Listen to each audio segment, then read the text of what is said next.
Hello दोस्तों, स्वागत है आपका आपके अपने चैनल टेक वीडियोपीडिया पर। टेक वीडियोपीडिया पर अभी हम डिस्कशंस कर रहे हैं front end web development course के ऊपर। एक ऐसा कोर्स जिसको हमने डिजाइन करा है बिल्कुल बिगनर लेवल से एडवांस लेवल के ऊपर।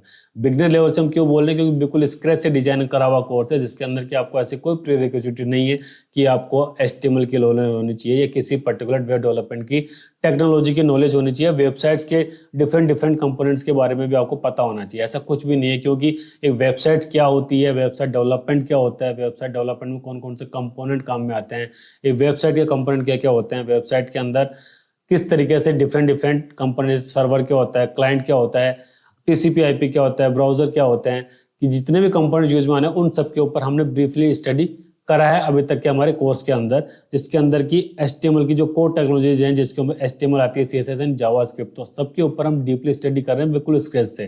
तो HTML के ऊपर अभी तक हमारा कंप्लीट कोर्स कर चुके हैं। नेक्स्ट फेज के अंदर हम आ चुके हैं CSS के ऊपर। तो अब हम स्टार्ट कर रहे हैं CSS के अंदर। CSS के अंदर भी कंटिन्यूसली जैसे हमने HTML के ऊपर काम करा था, उसी तरीके से CSS के ऊपर भी स्क्रैच से लेकर के एडवांस तक हम लेके जाने वाले हैं। तो अभी तक की जर्नी के अंदर हम ये डिस्कशन कर चुके हैं CSS क्या होती है, CSS को लिखते कैसे हैं, CSS के अंदर हम कमेंटिंग को किस तरीके से हम अप्लाई करते हैं, CSS के अंदर सेलेक्टर क्या होते हैं, टाइप ऑफ CSS क्या होते हैं, CSS को राइट करने के कितने मेथड्स होते हैं जो कि हम HTML एलिमेंट्स के ऊपर अप्लाई करते हैं।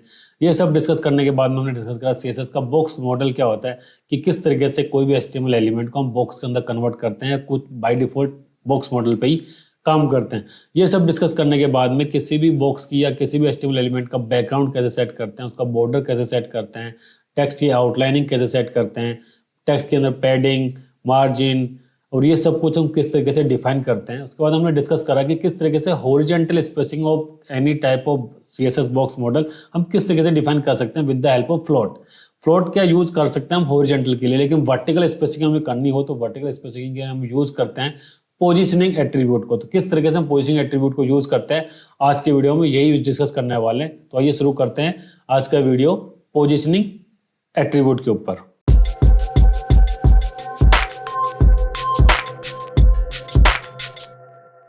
Now next is position attribute of CSS। जैसे किसी भी बॉक्स मॉडल की ऐसा HTML एलिमेंट जो कि बॉक्स फॉलो करता है, CSS बॉक्स मॉडल को फॉलो करता है, हॉरिजॉन्टली उसकी पोजीशन कहाँ पे होनी चाहिए, लेफ्ट में होनी चाहिए, राइट में होनी चाहिए, इसको हमने डिफाइन करा फ्लोट प्रॉपर्टी के थ्रू।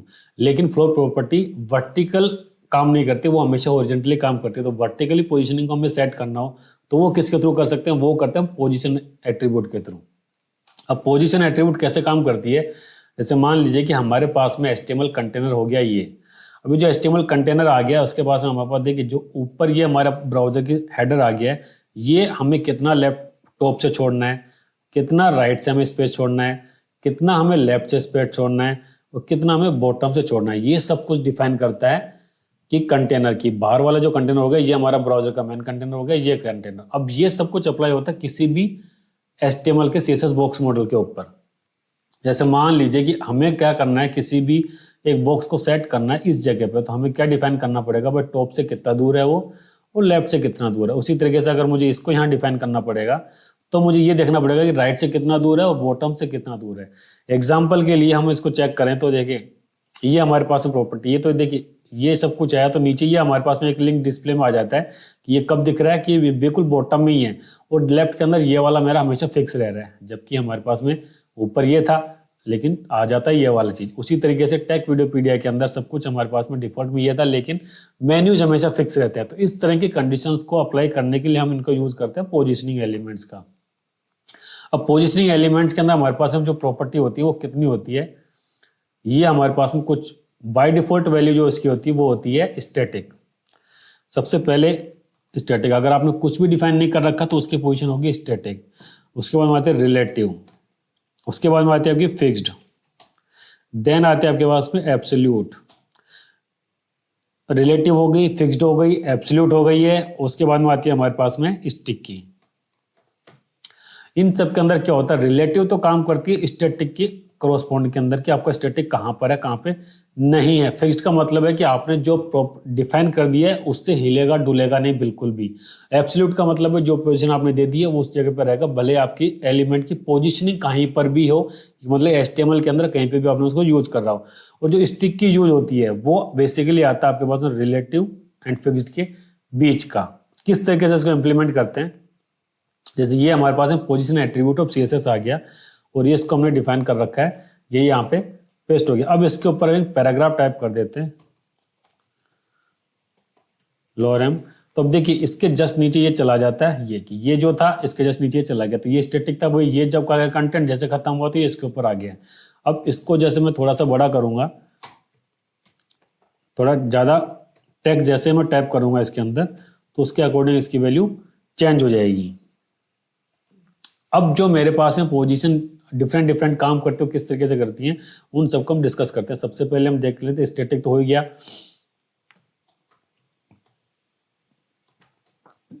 पोजीशन मैंने बोल दिया इसको रिलेटिव।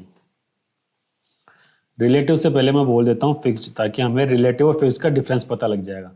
यहाँ मैंने बोल दिया इसको टॉप। टॉप से मैंने बोल दिया कि भाई तुम 50 पिक्सल्स नीचे होने चाहिए या फिर 100 पिक्सल्स डिस्टेंस छूटनी चाहिए। तो ये मैं CSS क्लास डिफाइन कर दूंगा पोजीशन के ऊपर, H1 के ऊपर। H1 के ऊपर मैं जैसे डिफाइन करूंगा तो उसकी वैल्यू यहाँ पे मेरे पास में चेंज हो जाएगी। किस तरीके से, देखिए ये फिक्स मैंने डिफाइन करा, ये अप्लाई कर दिया मैंने, क्लास मैंने टॉप डिफाइन करा, पोजीशन मैंने डिफाइन नहीं करी है इसकी, पोजीशन मैंने कर दिया इसको फिक्स्ड। तो मैं जैसे फिक्स करूंगा देखिए ऊपर से 100 पिक्सल गैप छोड़ने के बाद में ये मेरे पास में सामने डिस्प्ले में आ गया। अब मैं इसको स्क्रॉल चेक कितना भी करता रहूंगा लेकिन ये कंटेंट मेरा उसी जगह पे दिखता चलेगा, इसके अंदर कुछ भी चेंजेस नहीं होने वाले हैं। इसका मैं बैकग्राउंड कलर और दे देता हूँ ताकि क्लियर दिखता रहे। बैकग्राउंड कलर के अंदर मैंने बोल दिया रेड। तो ये इसी जगह पे बिल्कुल फिक्स रहेगा, कहीं पे भी इसके अंदर कुछ भी चेंजेस नहीं हो रहे हैं, जैसा चलना था वैसा ही चलेगा। अब इसके बाद मैं जैसे इसको चेंज कर दूंगा, देखिए फिक्स तो हो गया, इसको चेंज कर दिया मैंने एब्सोल्यूट के अंदर, या फिर इसकी वैल्यू बोल देता हूँ पोजीशन वैल्यू। अलग अलग डिफरेंट डिफरेंट चेक करते चल रहे हैं, इसको बोल देते हैं पोजीशन वैल्यू। ये हो गया मेरे पास के अंदर। फिक्स को मैंने चेक कर लिया, फिक्स के बाद मैं इसको चेक कर दिया, एब्सोल्यूट के ऊपर चेक करता हूँ। तो देखिए एब्सोल्यूट के अंदर मैंने जैसे बोला कि टॉप से 100 पिक्सल होना चाहिए, तो अभी बिल्कुल उसी कंडीशन में दिख रहा है जैसा कि मेरे पास फिक्स्ड में था। लेकिन फिक्स में मैं जैसे स्क्रॉल डाउन कर रहा था तो बिल्कुल भी नहीं हिल रहा था, उसी जगह पे था जिस पॉइंट के ऊपर मैंने इसको सेट कर रखा था। लेकिन जैसे मैंने एब्सोल्यूट करा तो इसको फिक्स हो गया। क्यों? अब एब्सोल्यूट क्या काम करती है, देखिए एब्सोल्यूट का काम क्या था कि आपने जब HTML पेज के अंदर इसको डिफाइन करा तो बिल्कुल बॉटम में था, तो बॉटम से उठा करके इसने सेट कर दिया उसको कि इनिशियली आपका टॉप से कितना सेट करना था, जो सेट करना था वहां कर दिया। उसके बाद में बाकी सब कुछ नॉर्मल तरीके से स्क्रॉल के अकॉर्डिंग अपना पोजीशन सेट करता रहेगा। अब ये तो हो गया मेरे पास में, एक तो पोजीशन फिक्स्ड हो गई, सेकंड हो गई एब्सोल्यूट। अब इसके बाद में आता देखिए रिलेटिव। अब ये जब मैंने रिलेटिव बोला, रिलेटिव के अंदर मैंने टॉप 100 पिक्सल बोल रखा है, तो ये यहाँ से गैप होने के बाद में इसने जो गैप छोड़ना था ये बिल्कुल इससे छोड़ दिया। तो रिलेटिव का काम करता है लास्ट जो भी स्टैटिक एलिमेंट आया होगा वो अपनी बेसलाइन मान लेता है उसको, और उससे वो जो भी एट्रीब्यूट्स अप्लाई करने होते हैं वो सब कुछ उसके ऊपर अप्लाई करना स्टार्ट कर देता है। तो इसने देखा कि पैराग्राफ स्टैटिक था, उससे 100 पिक्सल का गैप छोड़ दिया और ये यहाँ पे चला गया है। तो पोजीशन फिक्स्ड हो गई, स्टैटिक हो गई, रिलेटिव हो गई और एब्सोल्यूट हो गई। नाउ अब हमारे पास में आता है कि स्टिकी एट्रीब्यूट। तो स्टिकी कैसे काम करती है, ये मैंने स्टिकी बोल दिया। तो देखिए टॉप 100 पिक्सल मैंने बोल रखा है, अब ये सब कुछ चला गया। तो इसके अंदर देखिए कुछ भी नहीं, मैंने बोला कि स्टिकी काम किस तरीके से करती है, रिलेटिव एंड फिक्स्ड के बीच का। तो रिलेटिव कैसे काम करती है, रिलेटिव तो इसने बोला कि टॉप 100 पिक्सल होना चाहिए था, तो रिलेटिव तो उसने निकाल दिया कि ये यहाँ पे इसके जस्ट बाद में इसको होना चाहिए था, लेकिन ये फिक्स्ड भी कर दिया है। लेकिन इसको अगर मुझे हमेशा के लिए दिखाना है स्टिकी काम किस तरीके से करेगी, तो मैंने इसको बोल दिया, यहाँ से कट करा, सबसे टॉप में मैंने इसको फिक्स्ड कर दिया। अब देखिए मैं जब भी इसको कुछ भी करूंगा चेंजेज,